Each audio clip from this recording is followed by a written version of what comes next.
여러분 혹시 고사리 좋아하시나요? 저는 고사리를 너무 좋아해서 고사리 나물볶음은 물론이고 제주도에 놀러 갈 때면 꼭 고사리 육개장을 맛있게 먹었는데요. 고사리는 산에서 나는 소고기라 불릴 정도로 몸에 좋은 장수식품입니다. 고사리에는 식이섬유가 풍부하여 장 운동을 촉진하고 변비 예방에 도움이 됩니다. 또한 소화기 건강을 개선하고 배변을 원활하게 해준답니다. 고사리는 간에도 좋은데요. 간 기능을 활성화시켜주고 몸속의 독소를 배출하는 데 효과적이라고 알려져 있습니다. 특히 숙취 해소에도 도움이 됩니다. 칼슘과 철분 역시 듬뿍 포함되어 있어 뼈를 강화하고 빈혈 예방에도 도움을 주는데요. 특히 성장기 아이들이나 골다공증을 예방하고 싶은 사람들에게 유용합니다. 고사리는 칼로리가 낮아 다이어트를 하는 사람들에게도 좋은 음식이고 적은 칼로리로도 포만감을 느낄 수 있어 체중 관리에 도움을 줄 수 있습니다. 그런데 이렇게 맛도 좋고 몸에 좋은 고사리도 어떤 음식과 어떻게 먹느냐에 따라서 내 몸에 보약이 될 수도 반대로 독이 될 수도 있다고 하는데요. 건강을 위한 올바른 고사리 섭취법과 최악의 섭취법을 지금부터 알려드리겠습니다. 차근차근 끝까지 확인하시고 가족들에게 좋은 정보 공유하셔서 우리 가족 모두의 건강을 함께 지켜냅시다. 구독과 좋아요는 언제나 감사합니다. 고사리와 최악의 궁합인 첫 번째 음식은 바로 튀긴 음식입니다. 고사리는 저지방, 고섬유질 식품으로 비타민, 미네랄이 풍부하며 소화에 도움을 주는 반면 튀김류는 높은 지방과 칼로리를 함유하고 있습니다. 저지방 식품인 고사리는 튀김류와 함께 먹으면 지방 섭취가 과도해져 심혈관 질환의 위험이 높아질 수 있고 소화기관에 부담을 줄 수 있죠. 또한 고사리는 섬유질이 풍부하여 소화를 돕지만 튀김류의 지방은 소화 속도를 늦추고 소화 불량을 유발할 수 있습니다. 그리고 튀김류는 포화 지방과 트랜스 지방이 많이 포함되어 있어 심혈관 건강에 부정적인 영향을 미칠 수 있으며 나트륨 함량이 높아 혈압을 상승시키고 고혈압의 위험을 증가시킬 수 있으니 가능한 튀긴 음식을 피하시고 특히 고사리와 함께 먹는 것은 더욱 더 조심하시길 권장드립니다. 고사리와 최악의 궁합인 음식 두 번째는 문어입니다. 고사리와 문어는 소화에 좋지 않은 대표적인 나쁜 궁합으로 잘 알려져 있는데요. 고사리가 다이어트에 매우 좋다는 이야기 들어보셨나요? 칼로리가 100g당 30칼로리 밖에 되지 않는 저혈량 식품이기도 하지만 이보다 더 중요한 것은 고사리의 식이섬유 때문인데요. 조금만 먹어도 포만감을 주고 장활동을 도와 변비를 해결하니 체내의 노폐물까지 완벽 제거해주는 것이죠. 게다가 고사리에는 고품질 단백질인 필수 아미노산이 가득하답니다. 그런데 문어도 지방이 적고 단백질이 매우 많이 들어있는 식품인데요. 문어 자체가 단단하니 소화에 오랜 시간이 걸립니다. 게다가 고사리도 풍부한 식이섬유 때문에 소화 시간이 매우 길다 보니 위장이 약한 분들께는 이 두 가지 음식을 함께 먹는 것이 무리를 줄 수 있습니다. 이렇게 소화에 오랜 시간이 걸리는 음식을 가득 드시게 되면 과연 어떤 일이 일어날까요? 과유불급이라는 말이 있듯 지나치게 소화가 어려우면 장에서 탈이 나게 됩니다. 만성 소화불량은 물론이고 장에서 오랜 시간 체류하면서 염증과 암을 유발할 수 있으니 소화에 유리한 음식 궁합을 골라 부드럽게 조리해서 꼭꼭 씹어 드시는 것이 건강을 위한 최고의 선택이 되겠습니다. 고사리와 최악의 궁합인 음식 세 번째는 메밀입니다. 고사리와 메밀을 함께 전으로 드시기도 하고 메밀 가루를 넣고 푹 끓여서 고사리 육개장을 끓여 드시기도 하는데요. 사실 고사리와 메밀은 맛의 궁합은 좋지만 건강에는 좋은 궁합이 아닙니다. 예로부터 고사리는 성질이 차가워서 뿌리까지 말려 약으로 처방하기도 했는데요. 불면증 해소와 스트레스로 뜨거워진 머리의 두통 및 화병 치료에도 참 좋습니다. 또 고사리의 차가운 성질이 혈관 속 화끈거리는 염증을 진정시키고 독소를 빼주는데 매우 효과적인데요. 그런데 메밀 또한 열을 내리는 대표적인 차가운 음식으로 고사리와 함께 드시면 위장에 크게 무리를 줄 수 있다는 것이죠. 따라서 차가운 성질의 메밀과 고사리를 함께 드시기보다는 따로 드셔서 각각의 건강 효능을 모두 챙겨주시길 권장드립니다. 그렇다면 고사리와 함께 먹으면 좋은 음식에는 무엇이 있을까요? 고사리와 최고의 궁합 첫 번째는 바로 마늘입니다. 고사리는 몸의 면역력을 향상시켜주는데 제일인 최고의 장수 식품입니다. 그리고 면역력을 높이는데 제일 중요한 것은 외부로부터 들어오는 병원균에 저항하는 힘을 길러주는 것인데요. 고사리에는 우리 몸의 면역체계 자체를 활성화시켜주는 핵심 성분인 기능성 다당류와 산성 다당류가 모두 함유되어 있습니다. 따라서 고사리를 드시면 그 어떤 질환에도 맞서 싸울 수 있는 강력한 보호막을 만들 수 있는 것입니다. 마늘과 고사리를 함께 드시면 마늘의 알싸한 매운맛을 내는 알리신이 우리 몸에 염증이 생기는 것을 막아주니 면역력을 높이는데 대단한 시너지 효과를 발휘할 수 있는 것입니다. 마늘과 고사리가 최고의 궁합인 이유가 또 한 가지 있는데요. 그건 바로 비타민 B1입니다. 고사리에는 비타민 B1을 분해하는 효소가 있어서 각기병을 발생시키고 온몸 근육의 힘을 풀어버릴 수 있는데요. 고사리를 삶고 쌀뜨물에 담가 해결할 수도 있지만 사실 이 비타민 분해 효소는 열에 완전히 사라지지 않습니다. 그런데 만약 고사리가 분해하는 비타민 B1을 그 이상 한가득 부어준다면 어떻게 될까요? 놀랍게도 마늘은 비타민 B1이 엄청나게 함유되어 있는 음식입니다. 따라서 고사리가 분해하는 비타민 B1 그 이상이 마늘에 들어있으니 전혀 걱정 없이 드실 수 있는 것이죠. 바로 이렇게 훌륭한 마늘을 고사리와 함께 드시면 고사리의 약점을 완벽하게 보완해 줄 수 있답니다. 근육과 신경을 활성화하고 피로 회복은 물론 근육통까지 해결하는 것이죠. 그러니 앞으로는 고사리 나물과 고사리국을 끓이실 때 다진 마늘과 함께 요리하는 것을 강력히 추천드립니다. 고사리와 최고의 궁합 두 번째는 바로 돼지고기입니다. 돼지고기에도 문어처럼 위장에 부담을 줄 수 있는 단백질이 있지만 돼지고기에는 지방도 함께 있습니다. 지방은 무조건 몸에 좋지 않을 것 같지만 사실 우리 몸은 탄수화물, 단백질, 그리고 지방 이렇게 3대 영양소가 골고루 있어야 합니다. 그 중에서도 지방은 에너지를 가장 많이 비축하기에 꼭 드셔야 하는 것이죠. 나이가 들면서 힘이 빠지고 근육과 뼈가 약해지는 이유도 사실 고기를 드시지 않아서 그런 경우가 많습니다. 동물성 단백질과 지방에서만 얻을 수 있는 꼭 필요한 에너지와 비타민, 무기질을 꼭 챙겨 드셔야만 오래오래 젊고 건강하실 수 있는 것이죠. 그 중에서도 고사리와 돼지고기는 참 훌륭한 궁합입니다. 국내 고사리 생산량의 무려 80%를 차지하는 제주도에서는 흑돼지와 고사리를 함께 먹는 요리가 최고의 별미인데요. 돼지고기에는 피로회복에 제일 까는 비타민 B1이 가득하고 고사리의 부족한 무기질을 완벽히 보완해 줄 수 있습니다. 돼지고기에는 없는 비타민C가 고사리에 가득하니 서로의 단점을 보완해주고 시너지를 발휘하는 최고의 궁합이랍니다. 또 고사리에는 칼륨이 가득하니 혈관 속 나트륨과 콜레스테롤 제거에 좋은데요. 돼지고기를 먹었을 때 생기는 콜레스테롤과 소금기를 제거해주니 더더욱 좋습니다. 고사리와 최고의 궁합 세 번째는 들깨입니다. 고사리 해장국에 들깨가루를 넣어 고소하게 드시면 참 좋은데요. 이 궁합은 특히 뇌 건강에 정말 좋습니다. 고사리에 가득한 비타민C와 베타카로틴이 세포를 건강하게 하고 항산화 작용을 하니 꼭 챙겨 드셔야 한다는 것은 익히 알고 있는 사실이었지만 최근 놀라운 연구 결과가 발표되었는데요. 고사리 속 기적의 성분 프테로신이 뇌 건강에 놀라운 효능을 발휘하는 것이죠. 이 프테로신은 뇌 질환을 일으키는 물질들이 신경세포를 파괴하는 것을 원천 차단하고 뇌의 기능 자체를 활성화시켜서 뇌세포를 새롭게 재생하기도 한답니다.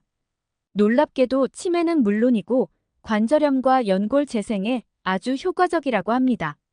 고사리의 프테로신이 뇌세포를 재생하려면 그 재료가 필요할 텐데요.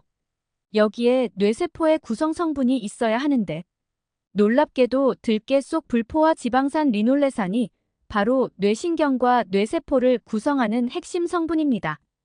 따라서 뇌세포 재생이 훨씬 빠르게 그리고 확실하게 이뤄지는 것이죠. 뇌혈관에 신선하고 영양 가득한 혈액을 빨리빨리 공급하니 기억력과 인지 능력을 올리고 건망증과 치매 예방에 최고입니다. 게다가 고사리를 들깨와 함께 드시면 프테로신을 활성화해서 탈모를 막고 풍성한 머리카락과 젊고 건강한 피부까지 챙기실 수 있답니다. 또 고사리와 들깨 특유의 고소한 맛 역시 좋은 궁합을 보이니 꼭 함께 드시길 추천드립니다. 여러분 혹시 양파 좋아하세요? 저는 양파를 너무 좋아해서 양파가 들어간 음식이라면 가리지 않고 다 잘 먹는 편이고 심지어 과자도 양파맛 과자를 가장 좋아합니다. 양파는 식탁 위에 불로초 매일 챙겨 먹으면 의사가 필요 없다 등의 수많은 수식어가 붙을 정도로 각광받고 있는 식품입니다. 체력 보강과 다이어트에 좋은 건 물론이고 암을 예방하는 성분까지 들어있어서 항암 효과도 탁월하죠. 한국 음식의 특성상 맵고 짠 자극적인 음식들이 많아서 우리나라 사람들은 특히 위암에 잘 걸리는 특징이 있는데요. 그 발병률이 무려 세계 1위를 기록할 정도로 아주 심각하다고 합니다.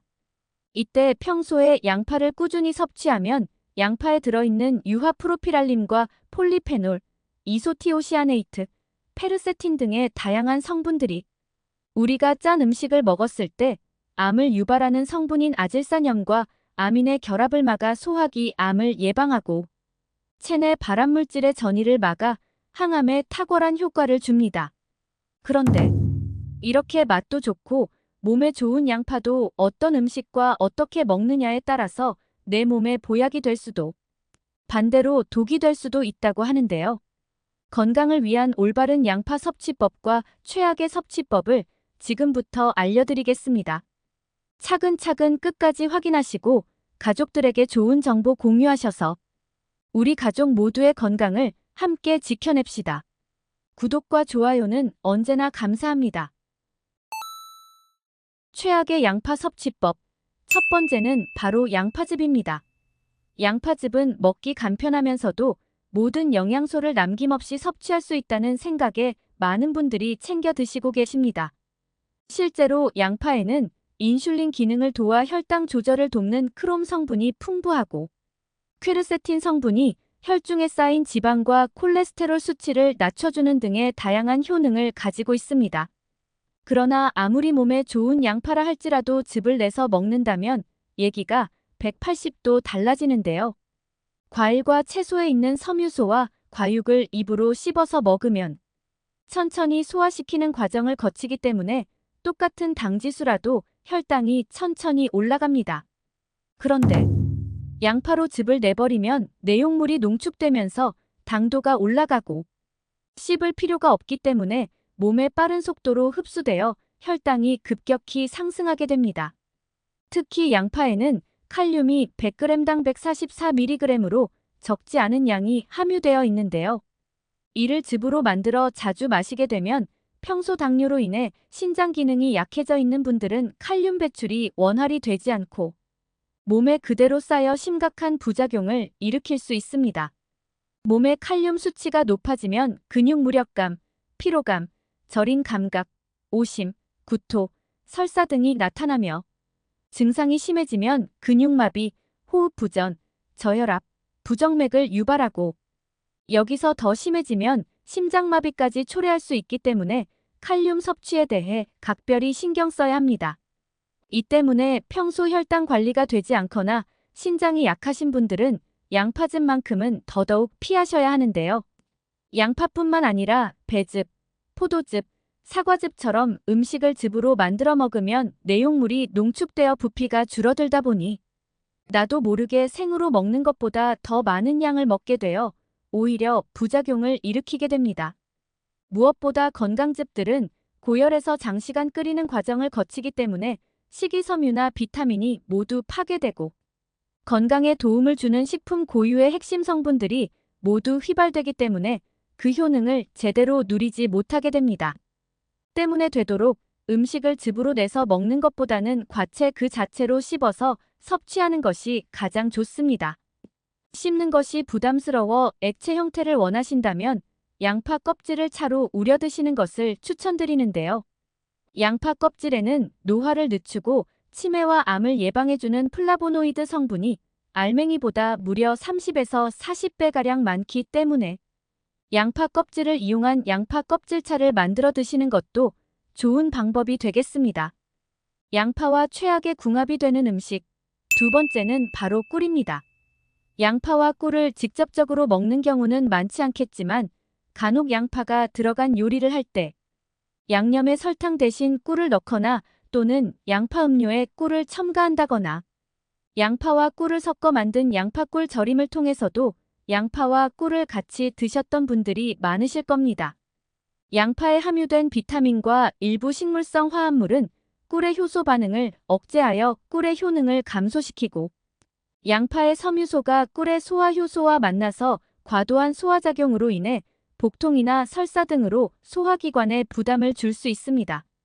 특히 혈관 건강에 도움을 주는 양파의 유화알인 성분은 휘발성이라 꿀과 만나면 체내에서 가스를 만들어 복부 팽만감이나 잦은 방귀 등의 부작용이 나타날 수 있으니 섭취 시 주의가 필요합니다. 따라서 되도록 같이 먹기보다는 2시간 정도의 소화할 시간을 두고 한 가지씩 단독으로 드시는 것이 좋겠습니다. 양파와 최악의 궁합이 되는 음식. 세 번째는 바로 튀김 요리입니다. 요즘엔 기름에 이것저것 튀겨 먹는 요리가 다양해지면서 양파 역시 기름에 튀겨 먹는 분들이 많으신데요. 양파를 잘라서 동그란 링 모양이나 윗부분만 잘라내어 예쁜 꽃 모양으로 튀겨 먹는 분들도 계십니다. 그러나 아무리 몸에 좋은 양파라 할지라도 기름에 튀기는 순간 독으로 돌변하게 되는데요. 고온의 기름에서 튀겨지는 음식에는 고혈압을 유발하는 엄청난 양의 트랜스 지방과 동맥경화를 유발하는 나쁜 콜레스테롤 혈전을 증가시켜 심혈관 질환 및 뇌혈관 질환의 발생 위험을 높이는 포화지방 등 몸에 나쁜 물질들이 다량으로 발생하기 때문입니다. 특히 양파에 밀가루 옷을 입혀서 고온에 튀기게 되면 당독소라는 물질이 생성되는데 이 당독소가 몸에 쌓이면 만성염증을 일으켜 피부 노화를 가속화하고 뇌에 쌓이면 기억력 저하와 치매를 유발하며 유전자 변이를 일으켜 몸에 암을 발생시키는 등 만병의 근원이 될 수 있습니다.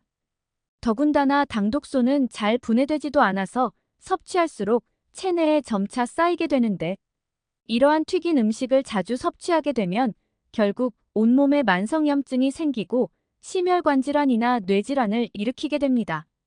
때문에 암과 치매를 예방하기 위해서라도 이러한 음식들은 되도록 섭취하지 않는 것이 가장 좋겠습니다. 그렇다면 이와 반대로 양파와 함께 먹으면 보약이 되는 좋은 음식은 어떤 것이 있을까요? 양파와 최고의 궁합이 되는 음식. 첫 번째는 식초입니다. 혈관 청소부로 불릴 만큼 혈관 건강에 탁월한 효능을 지닌 양파는 하루에 반 개씩만 먹어도 당뇨와 심장병을 예방하고 항균과 항암, 혈압 조절 그리고 체력 증진 등 현대인에게 꼭 필요한 효능을 두루 갖춘 최고의 식품입니다. 이렇게 몸에 좋은 양파가 식초와 만나게 되면 그 약효가 배가 되면서 최고의 궁합이 만들어지는데요. 식초의 주성분인 초산은 인체의 부신 피질 호르몬의 원료로 체내에서 살균과 해독작용을 하면서 성인병을 예방해주고 동시에 양파 속의 유화알릴 성분과 식초의 부신 피질 호르몬의 촉진작용으로 인해 신경 안정과 불면증 해소, 항스트레스에도 효과가 있습니다. 또한 식초의 신맛을 내는 초산과 구연산은 강력한 항산화제로 작용하여 양파와 만날 경우 시너지 효과로 인해 혈중 지질 감소에도 도움을 줍니다.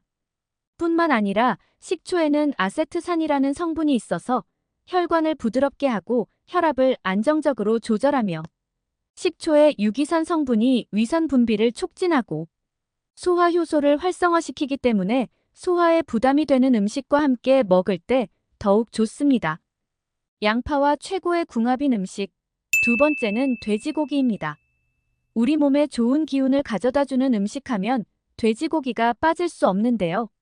훌륭한 맛과 다른 고기보다 비교적 저렴한 가격으로 서민들에게 큰 사랑을 받는 음식이죠. 그러나 나이가 들면서 소화력이 점점 떨어져 고기처럼 소화에 부담을 주는 음식을 꺼리시는 분들이 계시는데요.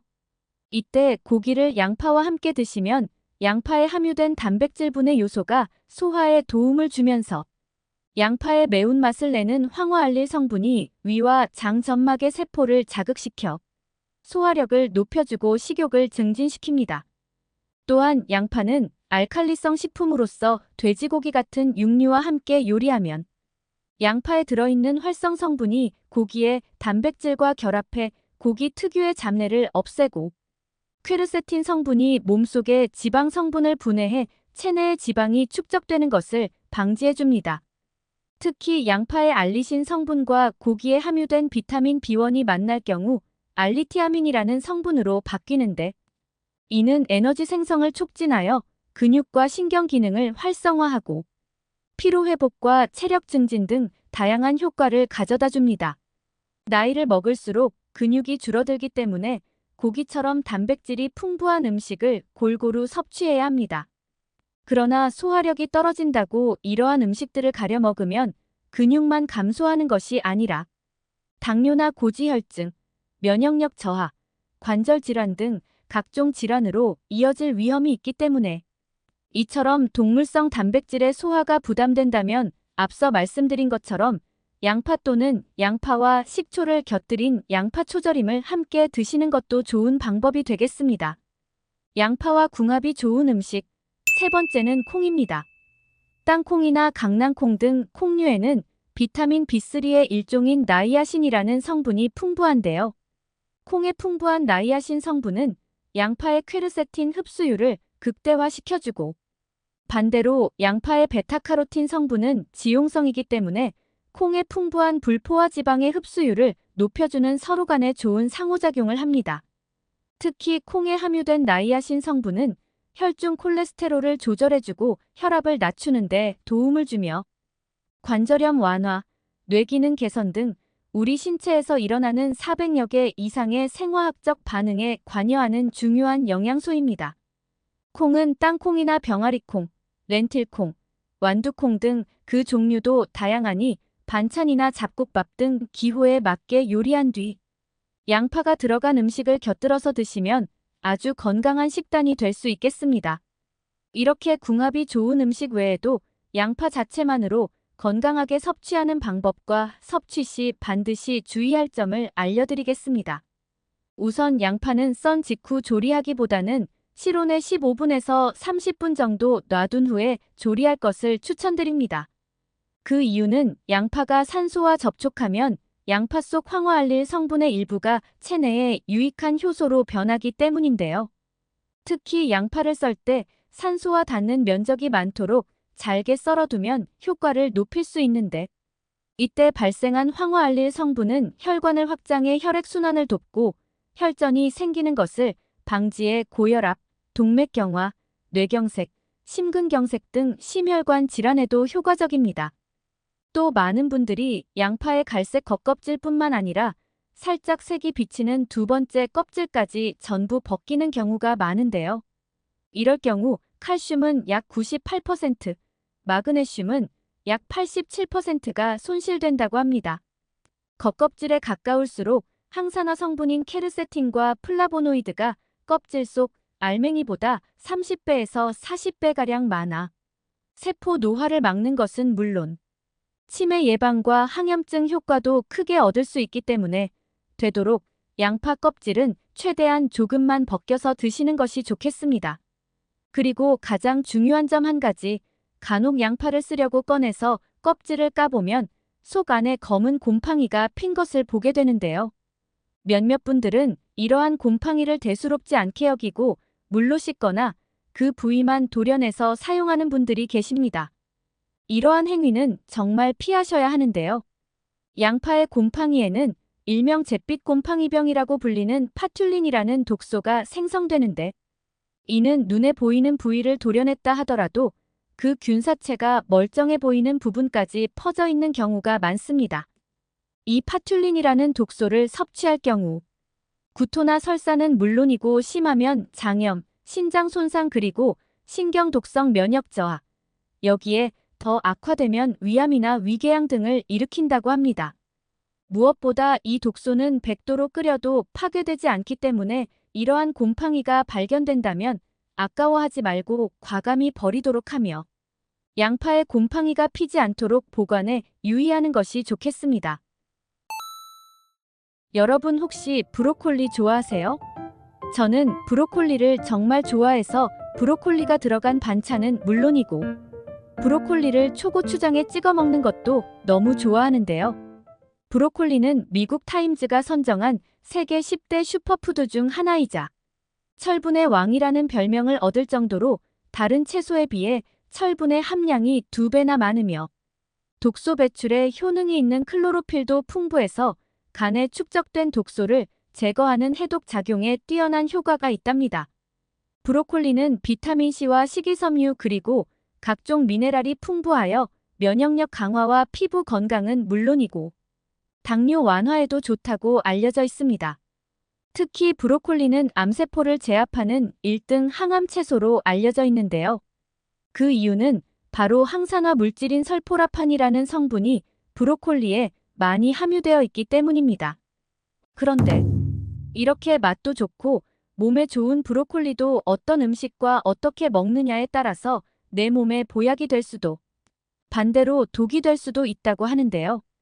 건강을 위한 올바른 브로콜리 섭취법과 최악의 섭취법을 지금부터 알려드리겠습니다.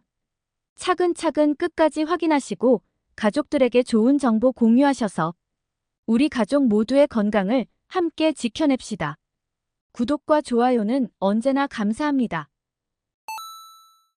잘못된 브로콜리 섭취 방법 첫 번째는 브로콜리를 물에 지나치게 익혀서 드시는 것입니다. 많은 분들이 대부분 브로콜리를 물에 데쳐서 드실 텐데요. 브로콜리는 암세포를 제압하는 1등 항암 채소로 알려져 있답니다. 그 이유는 바로 항산화 물질인 설포라판이라는 아주 독특한 성분이 브로콜리에 함유되어 있기 때문인데요. 이 성분이 우리 몸속에 NRF의 활성을 촉진시키는 작용을 합니다. NRF라는 것은 한마디로 인체의 모든 항산화 시스템을 총괄하는 단백질을 뜻합니다. 항산화 성분이 직접적으로 암세포 또는 염증과 싸워주는 역할을 한다는 사실은 이미 많이 들어서 알고 계실 겁니다. 그리고 다양한 항산화 성분들이 가장 풍부하게 들어있는 식품이 채소나 과일인데요. 그래서 전문가들은 채소와 과일 섭취가 중요하다고 강조하는 것입니다. 여러 연구에서 설포라판은 전립선암, 유방암, 위암, 폐암, 백혈병 그리고 간암세포의 생성을 감소시킨다고 알려져 있습니다. 특히 간암세포의 성장을 억제하고 암세포가 몸집을 키우기 위해서 반드시 필요한 신생혈관이 만들어지는 것을 막아주는 역할도 하는 것으로 알려져 있습니다. 그런데 항암 물질인 셀포라판은 조리법에 따라서 함량 차이가 많이 나기 때문에 어떻게 먹느냐가 매우 중요합니다. 브로콜리를 찌기, 볶기, 물에 데치기, 전자레인지 돌리기 등 다양한 방법으로 실험한 결과에 따르면 찜으로 쪄서 먹을 때 브로콜리의 항암 성분이 가장 많이 증가하는 것으로 나타났습니다. 쪄서 먹는 것보다 적지만 프라이팬에 볶거나 전자레인지에 돌렸을 때도 항암 성분이 증가하는 것 역시 확인되었습니다. 이에 반해서 끓는 물에 그냥 데쳤을 경우 반대로 0.4배가 감소되었다고 합니다. 국에 넣거나 수프로 끓여 먹으면 항암 성분은 그 이하로 떨어지게 된다는 결과 역시 나타났습니다. 물론 브로콜리에는 설포라판만 들어있는 것은 아닙니다. 식이섬유도 굉장히 풍부하고 그 외에 비타민C 역시 정말 많이 함유되어 있습니다. 눈과 피부에 좋은 비타민 A, 뼈를 튼튼하게 하는 비타민 K 등도 매우 풍부하기 때문에 끓는 물에 데쳐 먹는다고 해서 영양 성분이 모두 없어지는 것은 아닙니다. 하지만 이왕이면 항암 채소를 먹는 이점을 누리는 것이 더 좋겠지요. 만약 브로콜리를 물에 데친다면 1분 이내로 짧게 하시는 것이 좋고 가능한 쪄서 먹거나 기름을 살짝 두르고 볶아서 드시는 방법을 추천드립니다. 그렇다면 브로콜리가 가지고 있는 좋은 효능 중에서도 특히 항암 효과를 제대로 보려면 어떻게 먹는 것이 좋을까요? 여러분이 마트에서 구입하신 브로콜리에는 설포라판이 없다는 사실 알고 계셨나요? 구입하신 브로콜리 안에는 설포라판이 되기 전 상태인 글루코라파닌이라는 성분으로 존재하다가 미로시나아제라는 효소에 의해서 설포라판으로 바뀌게 되는 것입니다. 이는 세포벽에 의해서 효소가 분리되어 있기 때문인데요. 그럼 어떻게 하면 좋을까요? 브로콜리를 잘라주면 됩니다. 브로콜리를 자르면 세포벽이 깨지게 되는데 이때 설포라판으로 합성되는 것입니다. 이러한 원리로 브로콜리의 설포라판 성분을 3배가량 늘려서 섭취하는 방법도 있는데요. 브로콜리를 잘라서 1시간 반 정도 그냥 방치하면 양이 점점 많아지면서 항산화 성분이 3배로 증가하게 됩니다. 그래서 브로콜리는 먹기 직전에 자르는 것보다는 미리 잘라서 손질해 두는 것이 좋습니다. 브로콜리와 상극인 음식 두 번째는 바로 초고추장입니다. 많은 분들이 브로콜리를 초고추장에 찍어 드실 텐데요. 그런데 브로콜리와 초고추장은 궁합이 그리 좋은 음식이 아니랍니다. 브로콜리에는 최고의 항산화 물질인 베타카로틴이 가득해서 우리 몸의 면역력을 강화하고 혈당 조절을 도와줍니다. 그래서 브로콜리는 당뇨 환자에게 좋은 채소이기도 하지요. 브로콜리 자체의 당지수는 15로 매우 낮은 수준이기 때문에 마음 놓고 드셔도 될 정도인데요. 당뇨 환자의 식후 혈당을 떨어뜨리려면 밥 먹기 전에 브로콜리 몇 조각을 먼저 먹고 식사를 하시면 도움이 될 수 있습니다. 브로콜리와 함께 즐겨 먹는 초고추장은 식초, 설탕, 마늘, 참깨 등을 추가하여 만든 양념인데요. 브로콜리를 초고추장과 함께 먹을 경우 식초의 산성에 의해 베타카로틴과 좋은 비타민들이 파괴되는 영양 손실이 발생하게 됩니다. 결국 건강을 위해 브로콜리를 챙겨 드셨지만 아무 소용이 없게 되는 것이죠. 그러니 브로콜리를 섭취할 때는 초고추장보다 고추냉이나 겨자에 찍어 드시는 것이 더 좋습니다. 특히 당뇨 완화를 위해 브로콜리를 섭취할 때는 잊지 마시고 고추냉이나 겨자에 찍어 드시는 것을 추천드립니다. 브로콜리와 상극인 경우 세 번째는 심장 질환으로 인해 혈전용해제를 복용하시는 분들입니다. 브로콜리는 혈압을 감소시키는 칼륨이 풍부하며 항산화 성분과 다량의 칼슘도 함유되어 있어 고혈압 예방에 좋다고 알려져 있습니다. 실제로 브로콜리를 꾸준히 섭취하면 심장 및 동맥의 혈압이 낮아지고 스트레스가 줄어드는 효과가 입증되었습니다.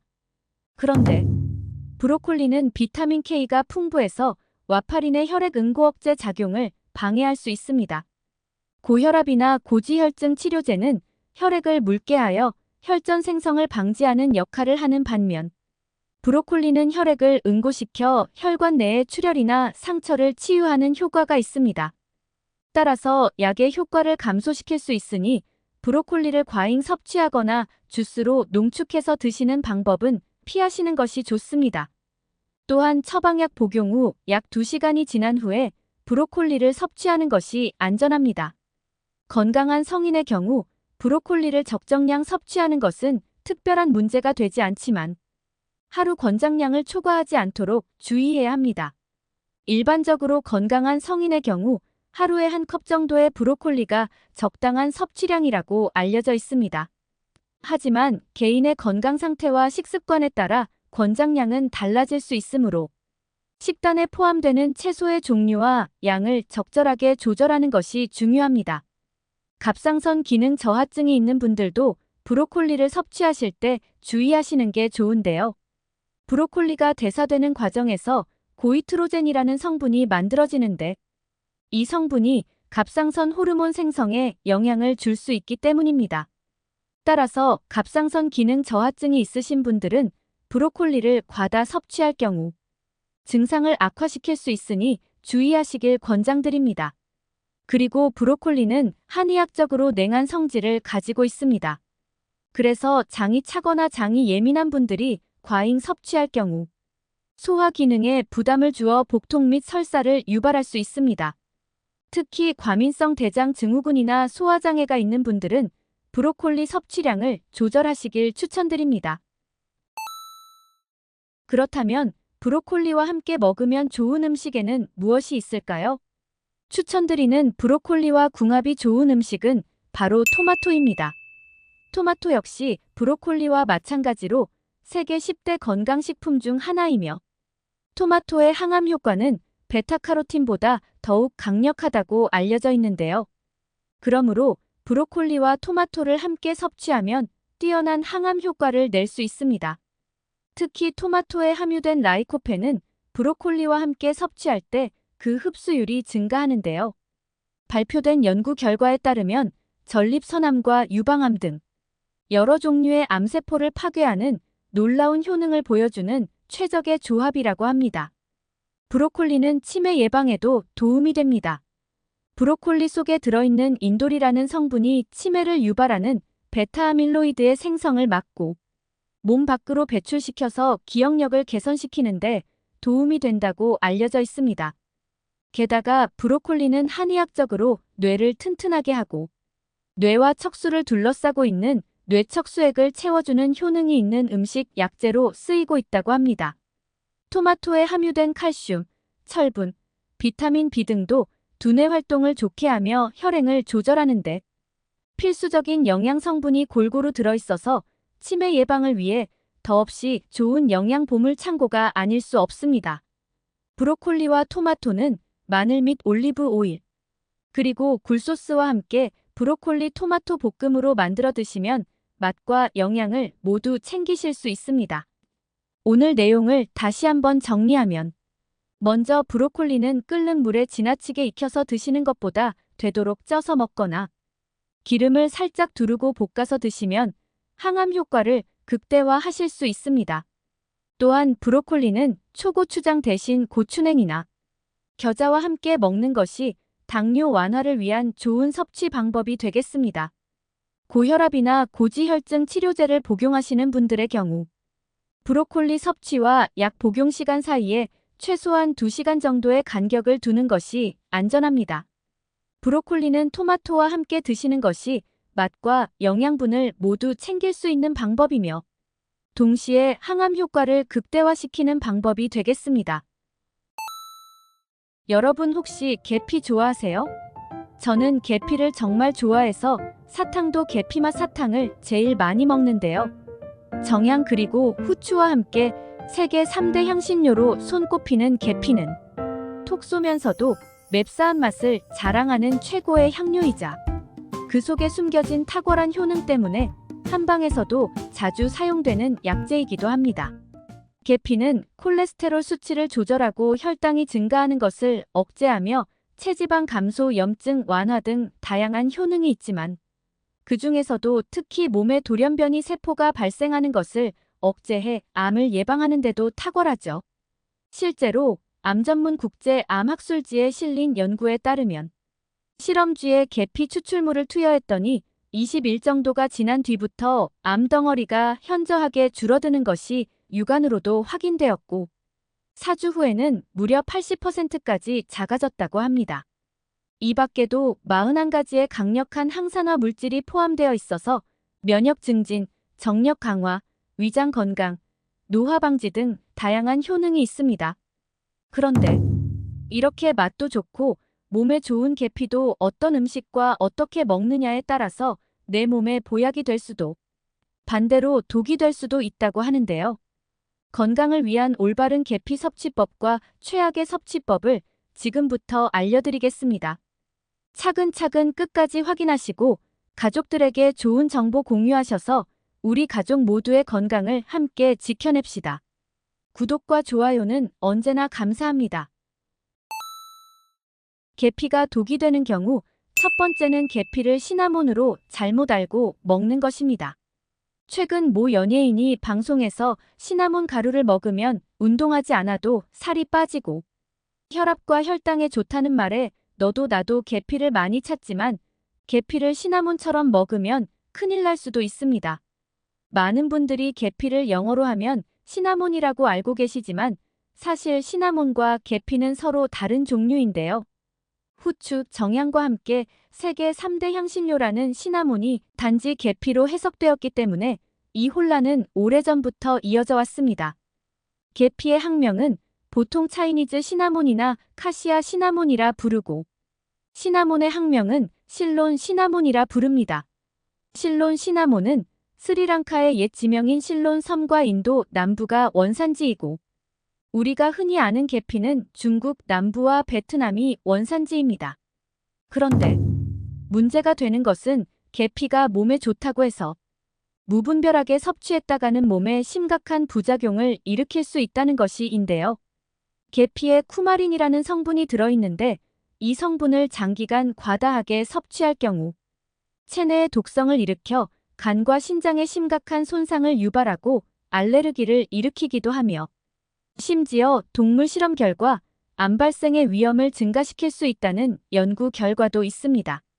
특히 이 쿠마린 성분은 실론 시나몬보다 우리가 시중에서 흔히 접하는 카시아 시나몬에 많이 함유되어 있는데 실론 시나몬의 쿠마린 성분이 0.004% 정도로 함량이 낮은 반면 카시아 시나몬에는 쿠마린 성분이 약 1%로 비교적 많은 양이 함유되어 있다고 합니다.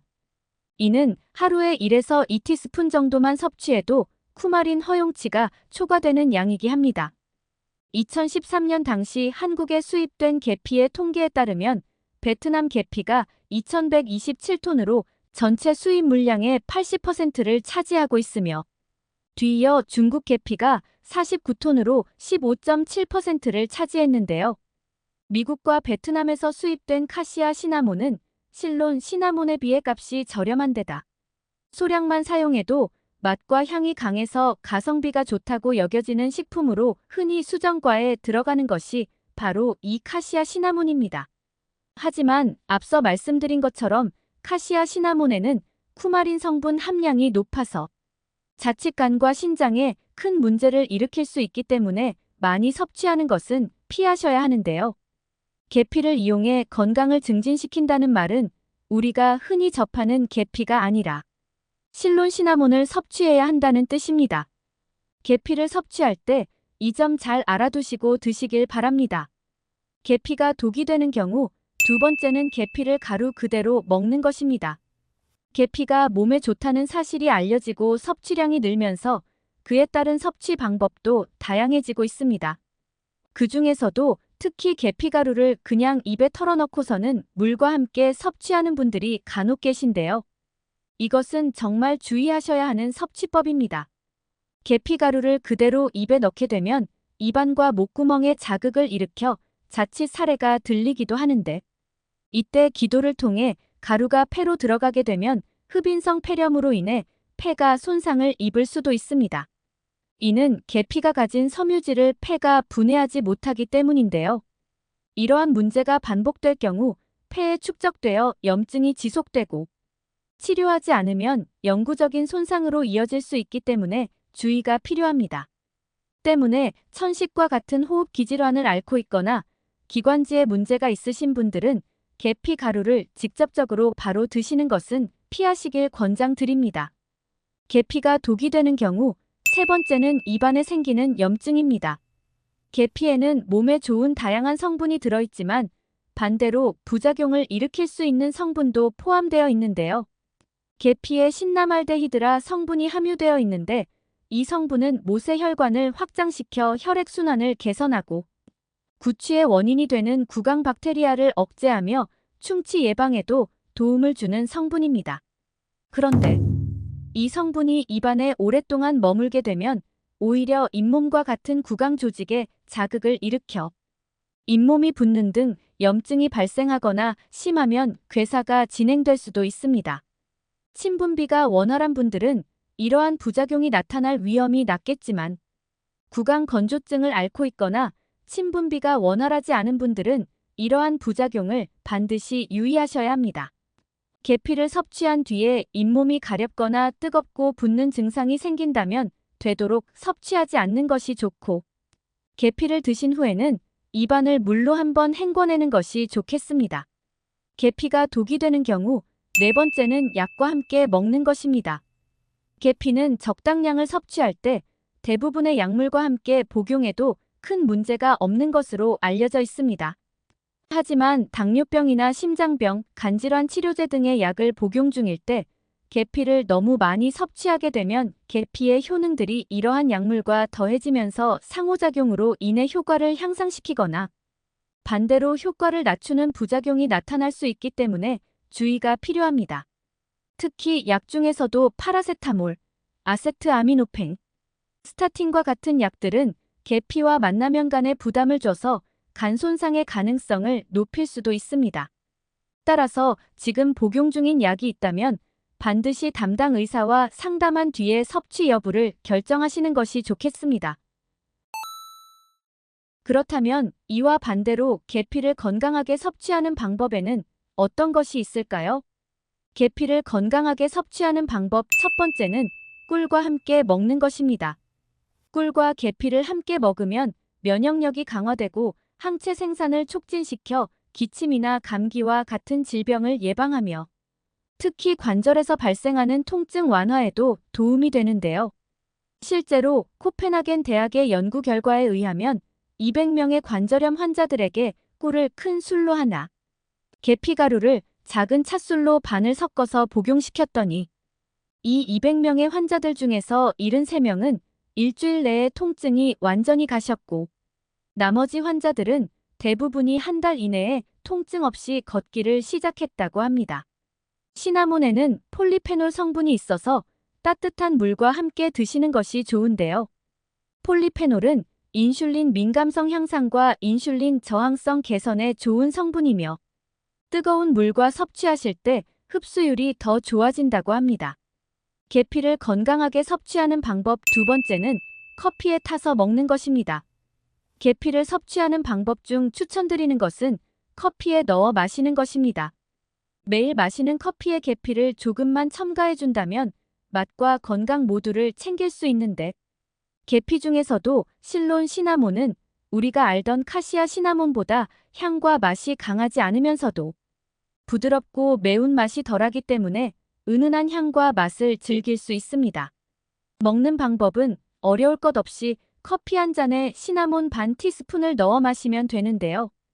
이와 비슷하게 커피 원두 생산지인 멕시코에서는 이미 시나몬 스틱을 넣고 끓여서 만든 카페드 올라라는 커피를 즐겨 마신다고 합니다. 계피는 체내 혈당 및 콜레스테롤 수치를 조절해 혈관 질환을 예방해주며 각종 염증 분자를 차단해 염증에 관련된 질병 발병률을 낮춰주는 데도 도움이 되고 특히 감기 증상을 완화하고 속을 따뜻하게 데우는 성질에 의해 혈액순환에도 아주 좋으니 꼭 커피에 계피를 첨가해서 드셔보시기 바랍니다. 여러분은 혹시 바나나 좋아하세요? 저는 바나나를 정말 좋아해서 어릴 적 별명이 원숭이였는데요. 저희 가족도 모두 바나나를 좋아해 언제나 바나나 한 다발이 식탁 위에 있었습니다.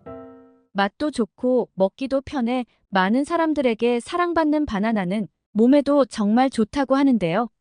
바나나는 장 속의 유익균을 늘려 면역력을 높여줄 뿐만 아니라 소화기, 암, 그리고 심혈관 질환 예방에 도움을 주며 체내 호르몬에 관여하여 정신 건강에도 도움을 주는 등 건강에 아주 탁월한 식품입니다. 한국인의 10명 중 4명이 불안함이나 우울감 등의 정신적인 고통을 겪고 있다고 하는데요. 이는 OECD 국가 중 우울증 유병률 1위를 기록할 정도로 그 상황이 아주 심각하다고 합니다.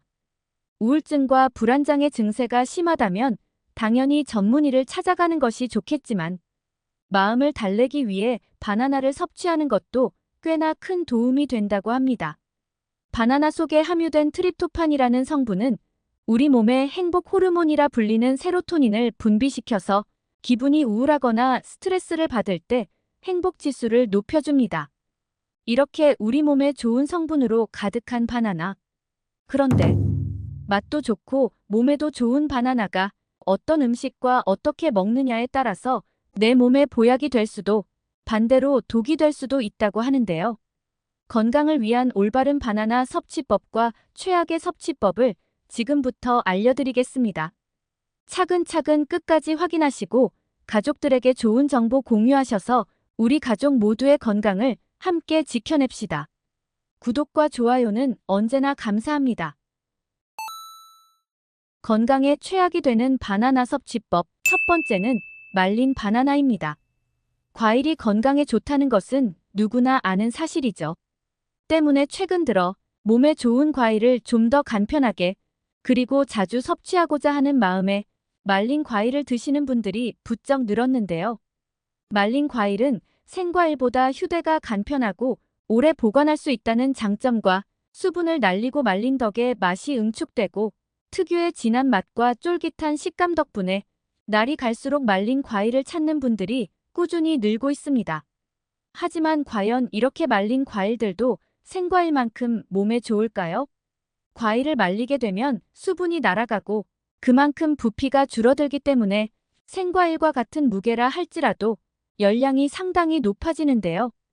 생바나나의 경우 100g당 90칼로리 정도가 들어있지만 말린 바나나는 100g당 480칼로리 정도로 무려 5배가 넘는 열량을 가지게 됩니다. 이로 인해 말린 과일이 생과일보다 포만감이 적다 보니 무심결에 많은 양을 먹게 되는데 말린 바나나를 생바나나 1개의 양만큼 먹으면 나도 모르는 사이 5개 분량의 바나나를 먹게 되는 셈입니다. 하지만 이보다 더 문제가 되는 것은 말린 과일을 만드는 과정에서 들어가는 설탕입니다. 말린 과일도 충분히 본연의 맛을 가지고 있지만 이를 상품화하고 많은 사람들에게 판매하기 위해서 더 달고 자극적인 맛을 내야 하기 때문에 설탕을 많이 첨가하는 경우가 대부분입니다. 이렇게 설탕이 듬뿍 들어간 음식을 자주 섭취하게 되면 혈당에 문제가 생겨 당뇨병과 같은 혈관 질환은 물론이고 체질마저 변해 살이 더욱 쉽게 찌게 됩니다. 더 나아가 인슐린 저항성을 높이고 온몸의 만성염증을 일으키게 되는데 이는 결국 우리 몸속에서 암 발생의 위험을 높이고 기억력의 중추인 해마를 위축시켜 혈관성 치매 위험을 높이게 됩니다. 전문가들은 건강을 위해 말린 과일을 먹는다면 오히려 얻는 것보다 잃는 것이 더 크기 때문에 과일 본연 그 자체를 먹을 것을 권장하고 있습니다. 바나나와 최악의 궁합인 음식. 두 번째는 바로 고구마입니다. 바나나와 고구마는 바쁜 아침 간편한 식사 대용으로 많이 드시거나 다이어트를 위해 식단을 관리하는 분들에게는 최고의 음식으로 손꼽힙니다.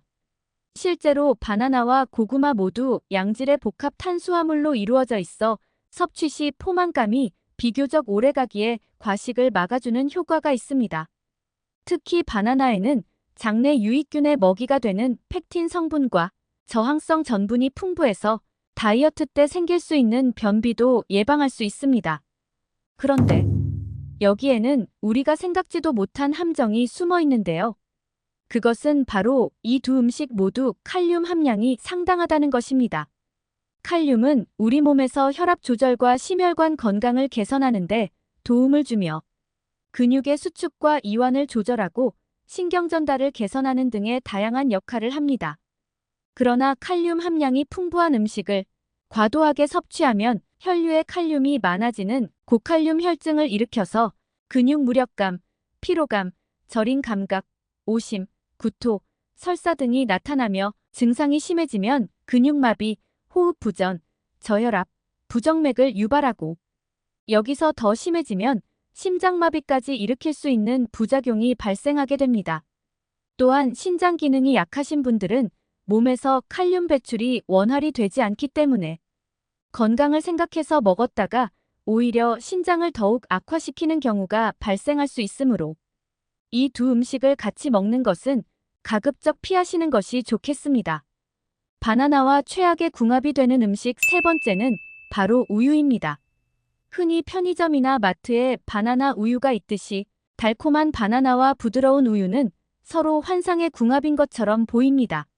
실제로 바나나에 풍부하게 함유된 마그네슘 성분이 우유 속 칼슘의 흡수를 돕는 동시에 바나나의 칼륨 그리고 우유의 칼슘이 체내 염분 배출을 도와 혈압이 높아지는 것을 예방해줍니다.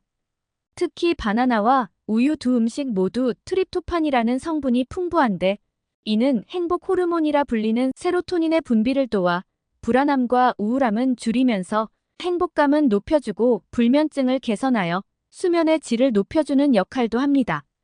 그러나 두 음식의 영양소가 서로 상호작용을 하여 아무리 궁합이 좋다 할지라도 위장이 건강하지 않은 분들에게는 오히려 독이 될 수 있는데요. 바나나에는 아주 풍부한 식이섬유가 들어있습니다.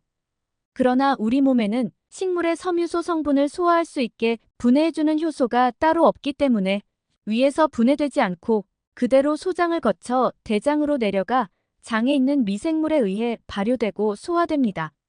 이 때문에 위에서 소화가 원활하게 되지 않아 소화 시간이 길어지고 장 속에서는 메탄가스 등이 많이 발생해 더부룩한 증상을 유발하게 되는데요.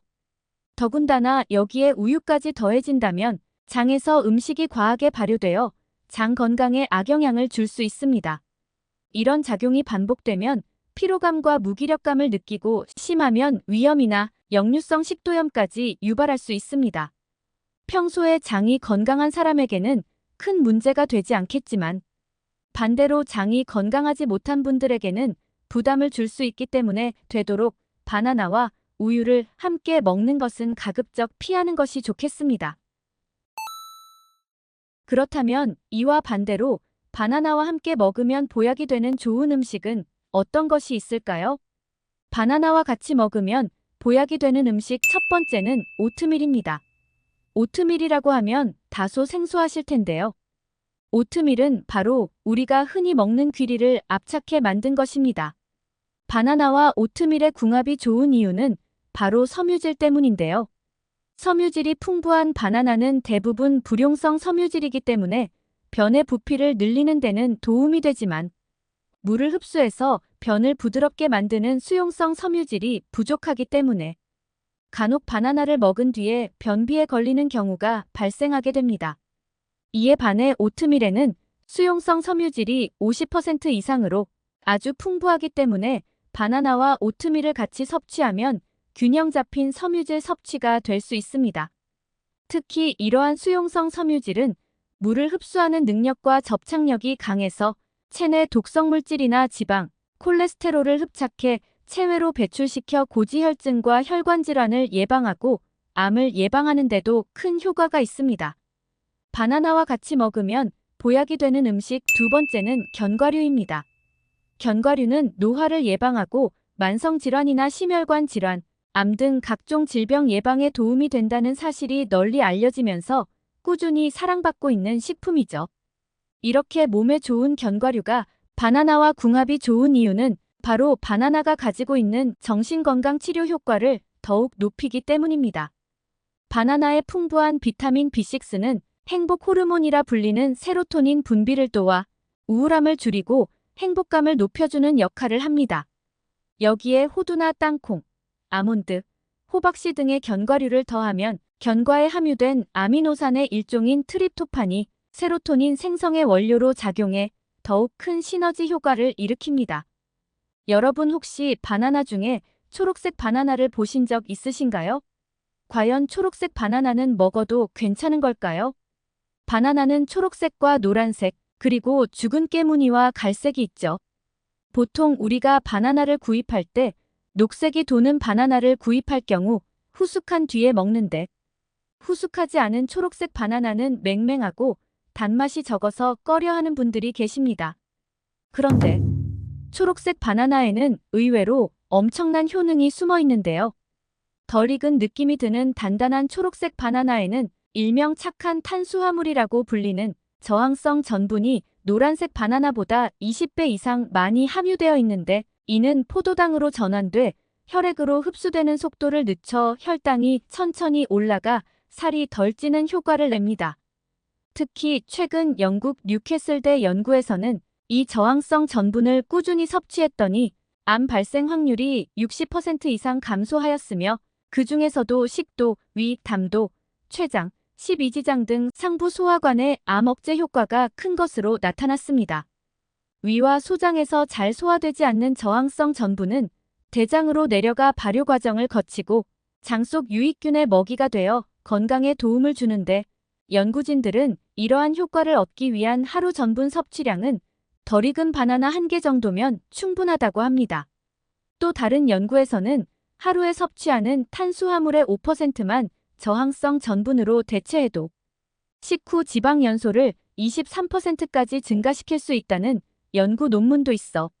체중 관리나 다이어트를 하시는 분들에게는 초록색 바나나 섭취가 큰 도움이 되겠습니다. 스포츠 경기를 보다 보면 운동선수들이 바나나를 먹는 모습이 자주 눈에 띄죠. 세계적으로 유명한 선수들도 경기 전 많은 양의 탄수화물 음식을 섭취하는 것으로 잘 알려져 있는데요. 탄수화물은 경기 중 근육에 연료를 공급하고 경기가 끝난 뒤에는 소염제 작용까지 하기 때문에 운동선수들에게는 필수 영양소로 여겨집니다.